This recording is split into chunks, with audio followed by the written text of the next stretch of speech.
Yes. For weeks, people kept saying the same thing. "She's adorable." Then they'd smile and walk away. Junie watched family after family leave without her. She had no idea she was only waiting for one person. The moment she met him, everything changed. Junie's story began on the side of a freeway. She and her 3 litter mates were discovered inside a cardboard box, abandoned with no one around. A veterinarian happened to find them, made sure they were healthy, and worked with a rescue to help each puppy find a family. One by one, her siblings went home. Junie stayed behind. She moved through several foster homes, never settling anywhere for very long.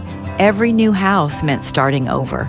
Every goodbye made trusting people a little harder. By the time we met her, she was quiet, curious, but careful.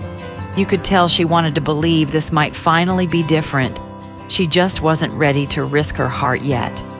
The first few days were gentle. Junie explored one room at a time. She'd peek around corners before walking in. She watched us more than she played.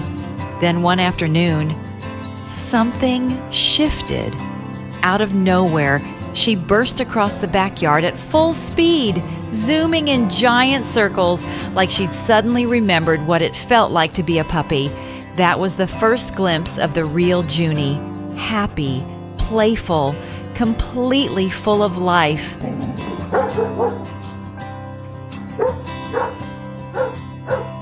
But there was one relationship that surprised all of us. For reasons no one could explain, Junie completely fell in love with my husband. The way she looked at him was almost impossible to describe. If he walked into the room, her entire face softened. She'd quietly crawl into his lap, press against his chest, and immediately cover him with kisses.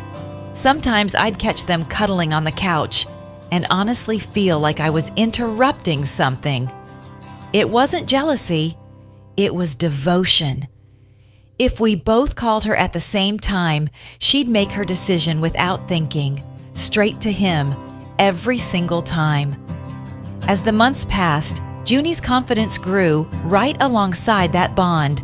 The nervous rescue dog disappeared. In her place was a goofy little shadow who wanted to be involved in absolutely everything. If visitors came over, especially children, she'd march right between them and my husband as if to say, "Excuse me, that's my person." It always made us laugh.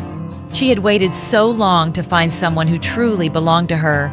Now she wasn't about to share. Looking at Junie today, it's hard to believe she was once the puppy nobody chose. The dog who kept getting passed from one temporary home to another has finally found something she never had before. Permanence, security.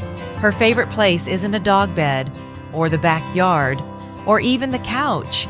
It's wherever my husband happens to be. Maybe dogs don't understand forever the way we do, but they know what it feels like to finally stop wondering if they're staying. And every time Junie curls up beside the person she loves most, you can see it in her eyes. She isn't worried about tomorrow anymore. She's already home.